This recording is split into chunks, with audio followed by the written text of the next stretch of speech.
क्योंकि इससे हमारी आत्मा को संतुष्टि मिलती है। आत्मा की खुशी के लिए कुछ न कुछ करना पड़ता है। जैसे शरीर की खुशी के लिए हम कुछ न कुछ करते रहते हैं कि शरीर हमारा खुश रहे, शरीर हमारा दुखी न हो, इसलिए भोजन करना, पानी पीना, वस्त्र पहनना, एक्सरसाइज करना, ये सब शरीर की खुशी है। शरीर को ठीक ठाक रखने के लिए ये सब किया जाता है। फिर मन की खुशी के लिए भी हम कुछ ना कुछ करते हैं। कहीं मनोरंजन देखना, हंसी मजाक करना, चुटकुले सुनना, घूमना फिरना, दोस्तों से मिलना, हाथ मिलाना, ये मन की खुशी है। गाना गाना, भजन गाना, ये भी मन की खुशी है, क्योंकि उससे मन को तृप्ति मिलती है, मन प्रसन्न रहता है। उसके बाद बुद्धि की खुशी है तो कुछ अध्ययन करना, पढ़ना, ज्ञान हासिल करना, प्रवचन सुनना, शिक्षा ग्रहण करना, वो है बुद्धि की खुशी। उससे बुद्धि को लगता है मुझे जानने को बहुत कुछ मिला, नई नई बातें जानने के लिए, नई नई बातें सीखने के लिए, नया नया अध्ययन करने का मौका मिला, तो बुद्धि भी बहुत खुश हो जाती है, संतुष्ट हो जाती है। और आत्मा की खोज है परमात्मा की, तो जब परमात्मा का ज्ञान, परमात्मा की चर्चा, परमात्मा की पूजा, परमात्मा का ध्यान एकाग्र होकर के जब हम करने लग जाते हैं, तो आत्मा भी एकदम संतुष्ट, प्रसन्न, खुश मिजाज रहती है।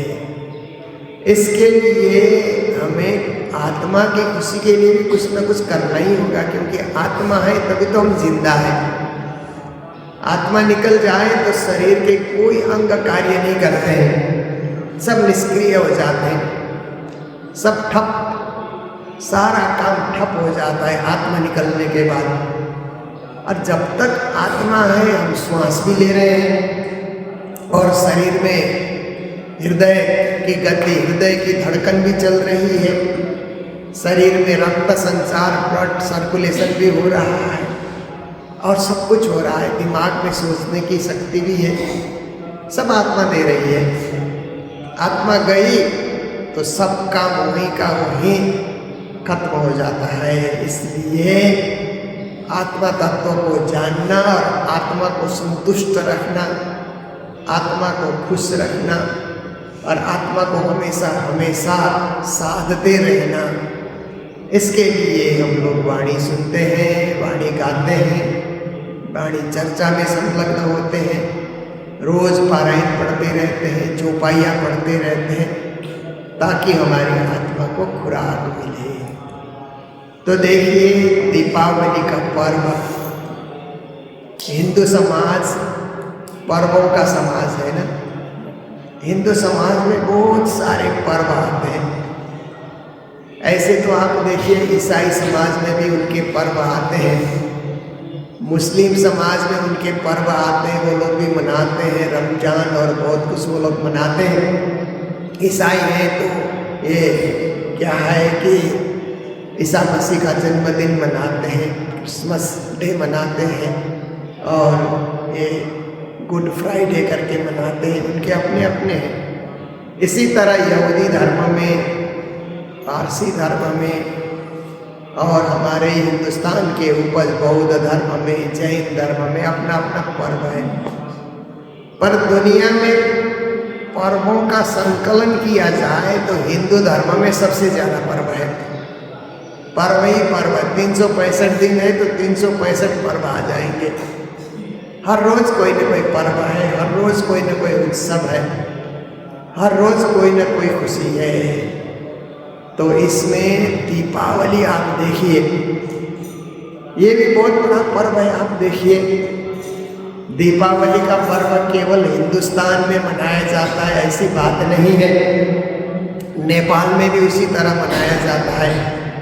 भूटान में भी जो हिंदू वर्ग है वो खुशी से दीपावली मनाते हैं। इतना ही नहीं, सिंगापुर में भी दीपावली मनाई जाती है। और इधर आप देखिए कि मॉरिशस है, वहाँ भी दीपावली मनाई जाती है। फिजी में दीपावली मनाई जाती है राष्ट्रीय पर्व के रूप में। 8-9 देश ऐसे हैं विश्व में, उन्होंने दीपावली को एक राष्ट्रीय पर्व के रूप में छुट्टी भी दी है कई देशों ने, और कई देशों ने उसको भव्यता के साथ मनाने की छूट भी दी है।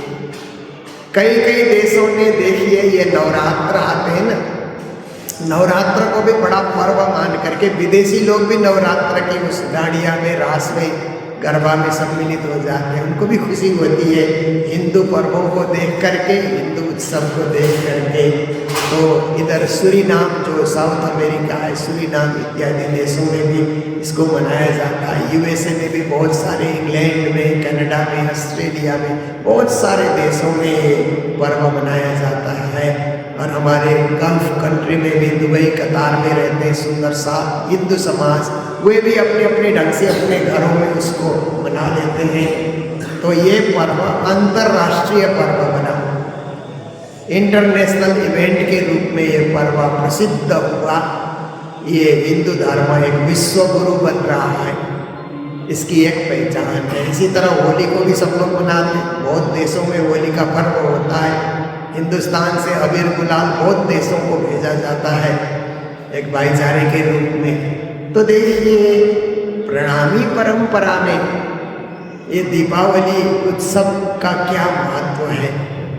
तो षट ऋतु ग्रंथ हम लोग पढ़ते हैं, तो षट ऋतु ग्रंथ में देवचंद्र जी महाराज के समय में कौन कौन से पर्व मनाए जाते थे उनका नाम आता है। षट ऋतु में होली का नाम आता है, जन्माष्टमी का नाम आता है, राधाष्टमी का नाम आता है और दीपावली का नाम आता है। दीपनी मेलोरे उत्सवादि भुनो, जहाँ श्रृंगार करे धनी मारो साथ। श्री जी ने चौपाई में कहा कि ये दीपावली का उत्सव बहुत बड़ा एक मिलन का उत्सव है, और जहाँ पर राज्य को भी सजाया जाता है, धनी को भी सजाया जाता है, सुंदर साथ भी नए नए कपड़े में सज धज करके दिए जलाने के लिए, दीप जलाने के लिए मंदिर में पहुँचते हैं। तो देखिए ऐसे तो साक्षात श्री कृष्ण के समय में भी पहले तो ये दीपावली का पर्व शुरू हुआ। श्री राम भगवान जब लंका का युद्ध जीत करके जब अयोध्या लौट करके आए, तो अयोध्या के लोगों ने श्री राम प्रभु 14 साल के बाद फिर अयोध्या लौट रहे हैं, इस खुशी में घर घर में दिए जलाए त्रेता युग में। तो तब से दीपावली का पर्व प्रारंभ हुआ प्रभु राम के अयोध्या लौटने के बाद। उसके बाद इस पर्व को श्री कृष्ण ने और विशेषता दी। इसको दीपावली के साथ गोवर्धन की पूजा करा करके, अन्नकूट और गोवर्धन की पूजा करा करके श्री कृष्ण ने दीपावली का महत्व और बढ़ा दिया। फिर आकर के अन्य संतों, अन्य गुरुओं के द्वारा भी इसका महत्व बढ़ता गया हिंदू समाज में। हमारे सद्गुरु धनी श्री देवचंद्र जी ने नौतनपुरी धाम में दीपावली पर्व मना करके उसको एक और सुंदर रूप दिया कि राज्य के मंदिर में दिए जलना चाहिए, खूब खुशियों के दिए जलना चाहिए, ये सोच करके तो प्राणनाथ जी षट ऋतु में उसका उल्लेख करते हैं कि दीपने मेलोरे गति फलो, है ना, जहाँ श्रृंगार करे धनी मारो साथ। सब श्रृंगार करके दिए जलाने के लिए नौतनपुरी पहुँचते हैं। तो ये परंपरा हमारे प्रणामी सारे मंदिरों में दीपावली बनाने की परंपरा जारी है। और हम लोग भी आज मंगलधाम में यहाँ पर शाम को दिए जलाएंगे और दीपावली का पर्व हम लोग मनाएंगे। तो देखिए हम लोग सेवा पूजा करते हैं, तो सेवा पूजा में भी एक चौपाई आती है कि आज हमारे घर आनंद उत्सव दीप दिवाली सोए रे। ये चौपाई आती है ना कि आज हमारे घर में एक आनंद का उत्सव है, दीप दिवाली हम मनाएंगे। तो दिवाली मनाने का अर्थ है कि एक आनंद का उत्सव करना, खुशी का उत्सव करना, प्रसन्न रहना। क्योंकि दुनिया में लोग अप्रसन्न तो हमेशा ही रहते हैं, दुखी हमेशा रहते हैं, निराश रहते हैं, संतुष्ट नहीं रहते हैं। पर कुछ दिन ऐसे पर्व आ जाएं कि खुशी से उसको मनाया जाए, सब परिवार के लोग मिल करके रहें, मिठाइयाँ बनाएं, खाएं पिएं, भोग धराएं राज्य को सबसे पहले, उसके बाद प्रसाद के रूप में ग्रहण करें। ऐसे सुंदर सुंदर कार्यक्रम उत्सव के आने से हम लोग मनाया करते हैं। तो हम लोग भी फिर 22 तारीख को हम लोग गोवर्धन पूजा यहाँ धूमधाम से मनाएंगे। सारे सुंदर साथ उस दिन यहाँ पर मंगलाम पधारते हैं और हम लोग 56 भोग राज्य को धराते हैं। बड़ा आनंद उत्सव का कार्यक्रम मंगलधाम में भी होता है, हमेशा होता आ रहा है गुरु जी के समय से, और उसको हम लोग जारी रखे हुए हैं। तो देखिए कि आज की चौपाई में श्री जी महाराज हमें शिक्षा दे रहे हैं। मोम नमुक्त की वास्ते इत आवसी खुदाए, भिस्त देसी सबन को लिखा है खुदाए। ब्रह्म सृष्टि के लिए, ब्रह्म सृष्टि का हिसाब किताब करने के लिए धर्मराज की नियुक्ति तो है। विश्व के सभी जीवों का हिसाब रखने के लिए धर्मराज को नियुक्त किया है ब्रह्मा जी ने। पर आप देखिए कि अब जो ब्रह्म सृष्टि है उनके कर्मों का हिसाब करने के लिए धर्मराज के पास जाना नहीं पड़ेगा, क्योंकि वो तो महान सृष्टि है, उत्तम सृष्टि है, परम धाम से आई है। पूर्ण ब्रह्म परमात्मा ने उनको भेजा है। वो कर्म करने के लिए नहीं आई, वो खेल देखने के लिए आई है, संसार का तमाशा देखने के लिए, संसार का ये वैभव देखने के लिए, संसार का ऐश्वर्य देखने के लिए, संसार की प्रकृति देखने के लिए ब्रह्म सृष्टि आई है। इसलिए और सृष्टि के समान उनके साथ बर्ताव नहीं होगा। उनका बर्ताव होगा विशिष्ट रूप से। जैसे आप देखिए ना, कोई भी कार्यक्रम होता है तो विशिष्ट अतिथि आते हैं ना, वहाँ पर किसी विशिष्ट लोगों को हम लोग आमंत्रित करते हैं कि आप VIP बन करके VIP के रूप में आप आ जाइए और हमारे प्रोग्राम को आप संपन्न कीजिए। तो जब VIP आते हैं और सर्वसाधारण आते हैं, एक तो श्रोता के रूप में सर्वसाधारण आते हैं, उनको बैठने की जगह अलग होती है।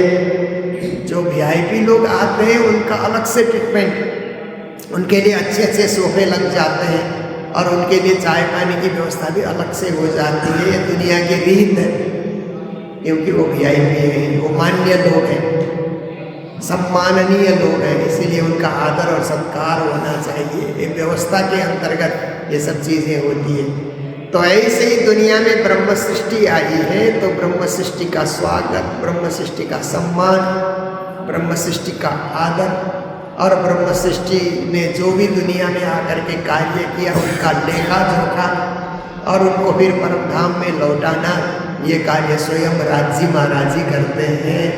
तो राज्य महाराज जी ये कार्य करने के लिए ब्रज में पधारे, रास में पधारे, ब्रह्म सृष्टि को खेल दिखाने के लिए गाइड बन करके, और जागनी के ब्रह्मांड में भी सदगुरु और श्री प्राणनाथ जी बन करके साक्षात धामधनी ही ब्रह्म सृष्टि को खेल दिखा रहे हैं। और ब्रह्म सृष्टि को जो उनके कार्य पद्धति का हिसाब किताब भी साक्षात राज्य महाराज ही करेंगे, प्राणनाथ जी महाराज ही करेंगे। और प्राणनाथ जी महाराज के बाद भी ब्रह्म सृष्टि की जागनी होती रही, क्योंकि प्राणनाथ जी ने वाणी में ऐसा कहा, 7 चरणों आए सो तो सही, पर पिछले कारण ये वाणी कही। कहते हैं कि जो सुंदर साथ मेरे चरणों में आए, जाग गए सो तो जागे, परंतु जो नहीं जागे उनके लिए मैंने वाणी लिख करके छोड़ दिया है कि मेरी वाणी जगाती रहेगी। तो प्राणनाथ जी के बाद उस वाणी का अध्ययन करके परमहंसों ने जागने की, क्योंकि श्री जी ने भी कहा है परमहंस प्रकट भय, ऐसा करके उन्होंने चौपाई में कहा है कि कहे महामती महादिशा धनी की, कह करके उन्होंने चौपाइयों में परमहंसों की प्रशंसा की है।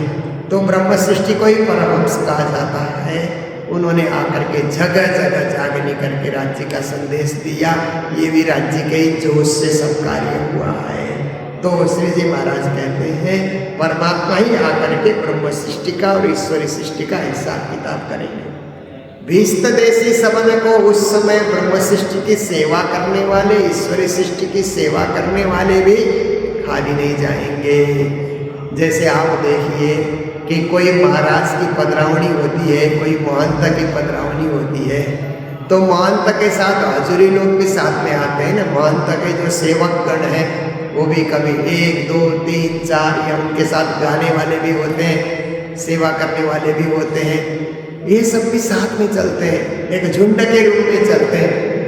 तो कुछ लोग घर में पधरावनी करते हैं तो क्या करते हैं, महंत की पधरावनी करेंगे, उसको दान दक्षिणा देंगे, तो साथ में आए लोगों को भी कुछ न कुछ दक्षिणा दे करके संतुष्ट करते हैं, क्योंकि एक व्यवस्था होती है, एक प्रथा होती है। ऐसे ही ब्रह्म सृष्टि और ईश्वरी सृष्टि आई तो जीव सृष्टि के महान लोगों ने उनकी सेवा की, उनका भार उठाया। इसलिए जिन जीव सृष्टियों ने ब्रह्म और ईश्वरी सृष्टि की सेवा की, उनको सहयोग किया, उनके साथ रहे, परिवार में, समाज में, जहाँ भी उनके साथ रहे, या उनकी सुरता को जिन्होंने धारण किया, वो भी निष्फल नहीं जाएंगे, उनको भी कुछ न कुछ उपहार दिया जाएगा। तो उपहार क्या है कि उनको भी अखंड मुक्ति, 8 प्रकार की 8 कोटि की मुक्ति बताई गई है, वो 8 कोटि की मुक्ति उनको भी दी जाएगी। तो आप देखिए कि ये परम धाम का सुख उन जीवों को भी मिलेगा जिन्होंने ब्रह्म सृष्टि की संगत की है। तो विस्त देसी सबन को लिखा है इब्तदा, ये तो प्रारंभ में ही लिखा गया है, धर्मशास्त्रों में भी लिखा गया है और वाणी में भी ये लिखा गया है कि कोई भी अच्छी संगत करने वाले को निष्फल जाना नहीं पड़ेगा, उसको भी कुछ न कुछ प्रसाद मिलेगा। जैसे आप देखिए, हम लोग कोई उत्सव करते हैं तो जितने लोग उत्सव में सम्मिलित होते हैं, केवल वहाँ पर सुंदर साथ को प्रसाद दिया जाएगा, औरों को नहीं, ऐसा हम नहीं सोचते। सबको बांटने, प्रसाद है सबको दो, बिना भेदभाव के, बिना पक्षपात के, ऐसा करके आए हुए अतिथि जितने भी होते हैं सबको प्रसाद वितरित किया जाता है। ऐसे ही मोक्ष का प्रसाद भी, अखंड होने का प्रसाद भी सबको वितरित किया जाएगा, भेदभाव नहीं रखा जाएगा, उनको भी अखंड होने का मौका दिया जाएगा। ये ब्रह्म सृष्टि के प्रताप से ही ऐसा संभव हुआ। सो समय सरते सभा लिखी बीज अथर्वर्ण, प्राणनाथ जी कहते हैं कि वे सब साक्षियाँ, ये सब प्रमाण हिंदू ग्रंथ में हम कहाँ ढूंढेंगे, तो कहते हैं अथर्ववेद को देखो, तो अथर्ववेद से ही मुंडक उपनिषद बना है, क्योंकि ये जितने भी उपनिषद लिखे गए हैं वेदों का सार निकाल करके लिखा गया। तो अथर्ववेद तो बहुत बड़ा ग्रंथ है, उसको पढ़ करके ऋषियों ने, मुनियों ने क्या किया कि मुंडक उपनिषद बना दिया। उस मुंडक उपनिषद में अक्षरात् परतः पर प्रणो धनो सरो यात्मा ब्रह्म तल्लक्ष्य मुच्यते, परा अपरा विद्या की बातें वहाँ पर आती है, और श्रेष्ठ पुरुषों के लक्षण की बातें जो वहाँ पर आती है, ये सब साक्षियाँ हैं धर्म ग्रंथों में। श्री जी कहते हैं कि अथर्ववेद में इसकी साक्षियाँ लिखी गई। कहीं पढ़े मोहम्मद के पर पावे ने यकीन बिनार, इस्लाम परंपरा, कतेब परंपरा, एक है वेद परंपरा जिसमें श्री जी ने अथर्ववेद का नाम लिया, कतेब परंपरा है। तो उस कतेब परंपरा में भी इसकी साक्षियाँ आती है कि महान आत्माएं जो मोमिन कहलाती हैं, उनके लिए स्वयं परमात्मा रक्षक बन करके परमात्मा ही उनकी रक्षा करते हैं और उनको परम पद देते हैं। ये सब उनके ग्रंथों में भी लिखा गया है, जैसे वैदिक ग्रंथों में लिखा है, कतेब ग्रंथों में भी लिखा हुआ है, परंतु लोग उसकी खोज नहीं करते। जो आम कर्मकांड है, शरीयत है, जो बाप दादे से चलता आ रहा है, उसी को लोग धर्म मान करके पालन करते हैं। ज्ञान की गहराई में कोई उतरता नहीं है।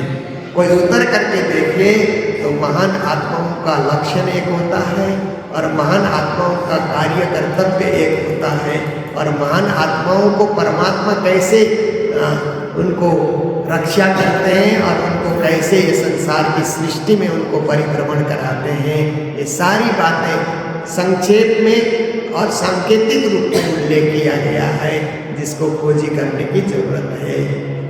रब एक राह चला वसी, परमात्मा ने एक ही धर्म मनुष्य को दिया है। जब परमात्मा ने सृष्टि रची तो एक ही प्रकार की सृष्टि रची। उस सृष्टि की रचना में न कोई हिंदू था, न कोई मुस्लिम था, न कोई ईसाई था, न कोई यहूदी था। एक मानव जाति की परमात्मा ने सृष्टि रची और मानव जाति को एक नियम बताया कि सृष्टि में अच्छा काम करो और मेरी भक्ति करो, पूर्ण पुरुषोत्तम परमात्मा की भक्ति करो। एक ही राह, एक ही निशान और एक ही विधान बना करके सृष्टि की रचना की। पर कालांतर में अलग अलग धर्म हो गए, विभेद हो गया और एक दूसरे के साथ लड़ाइयाँ भी हो गई, एक दूसरे के साथ द्वेष की भावना भी बढ़ी। ये तो सृष्टि में मनुष्य का स्वभाव के चलते ये सब हुआ है।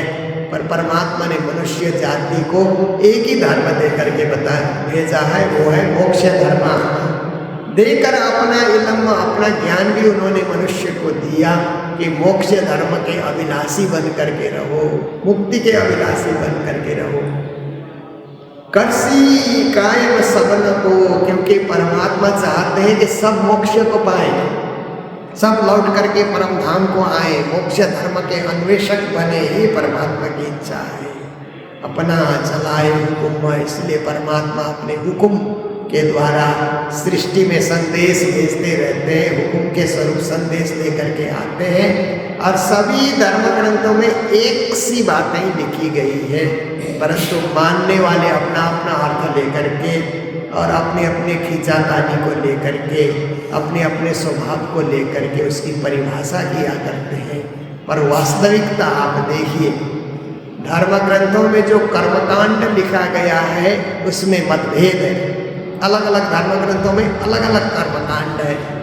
और धर्म ग्रंथों में आप देखिए जो दर्शन लिखा गया है, धर्म ग्रंथ का जो दर्शन पक्ष है, फिलॉसफी जिसको कहते हैं, वो सब धर्मों की फिलॉसफी एक है। कर्मकांड अलग अलग है, उपासनाएं अलग अलग है, अलग अलग देवताओं की, अलग अलग पीर पैगंबर की उपासना करने की बात धर्म ग्रंथों में लिखी गई है। इसीलिए धर्म ग्रंथ को कर्मकांड की दृष्टि से, उपासना की दृष्टि से देखेंगे तो वहाँ विभिन्न जो है विषय वहाँ दिखलाई देते हैं, विभिन्न देवी देव अवतारी पुरुष वहाँ पर दिखलाई देते हैं। पर उससे ऊपर उठ करके धर्म ग्रंथों में जो दर्शन लिखा गया है, ब्रह्म दर्शन, ब्रह्म ज्ञान, ब्रह्म साक्षात्कार और मोक्ष की बातें जो लिखी गई है, उसमें कोई अलगाव नहीं है, कोई भेद नहीं है, एक समान दर्शन धर्म ग्रंथों में उल्लेख किया गया है। इसीलिए श्री प्राणनाथ जी महाराज कहते हैं उसका पठन पाठन और उसका अनुसंधान होना चाहिए। और परमात्मा ने अपने हुक्म को भेज करके कैसे सृष्टि को आस्तिक बनाया, धर्म से जोड़ा, मोक्ष से जोड़ा, अपने महत्व उन्होंने दर्शाई। ये सारी बातों को हमें जानना चाहिए, समझना चाहिए। तो इसी के साथ आज का समय भी पूर्ण होता है। हम लोग एक दो चौपाई को लेकर के चर्चा में रोज़ बैठते हैं, और क्योंकि इतना ही हमारे लिए काफ़ी होता है दिन भर के लिए। पूरी वाणी पढ़ेंगे तो बचा भी नहीं पाएंगे, एक दो चौपाई सुनेंगे तो जरूर हमारे जीवन में कुछ न कुछ परिवर्तन आएगा।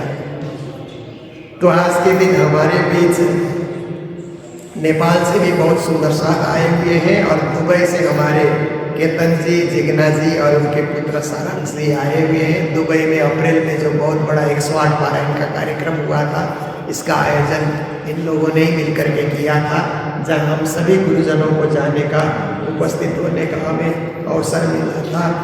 और फिर आज ही के दिन क्या है, आज की सुबह से लेकर के शाम तक की जो सेवा होती है मंगल धाम में, ये सेवा प्रतिवर्ष हैदराबाद निवासी सावरमल संगीता अग्रवाल की ओर से ये सेवा हमें प्राप्त होती है। तो उनको बहुत बहुत बधाई, मंगल कामनाएं। प्रतिवर्ष वो सेवा भेजते हैं, सुबह से शाम तक सजावट की सेवा से लेकर के भोज भंडारा संपूर्ण उनकी ओर से होता है। तो सावरमल जी और संगीता जी को मंगल बधाई, सब परिवार को मंगल बधाई देते हैं। आज ही के दिन दीपावली के इस अवसर पर ताराचंद जी और विमला देवी ने बंगलोर की ओर से भी हमें सेवा प्राप्त हुई है, उनको भी मंगल बधाई, मंगल कामनाएं देते हुए चौपाई दोहरा करके अभी के प्रसंग को विराम देते हैं। बोलो सतगुरु महाराज की, श्री प्राणनाथ प्यारे की, सर्व सुंदर साध की, रब एक राह चलावसी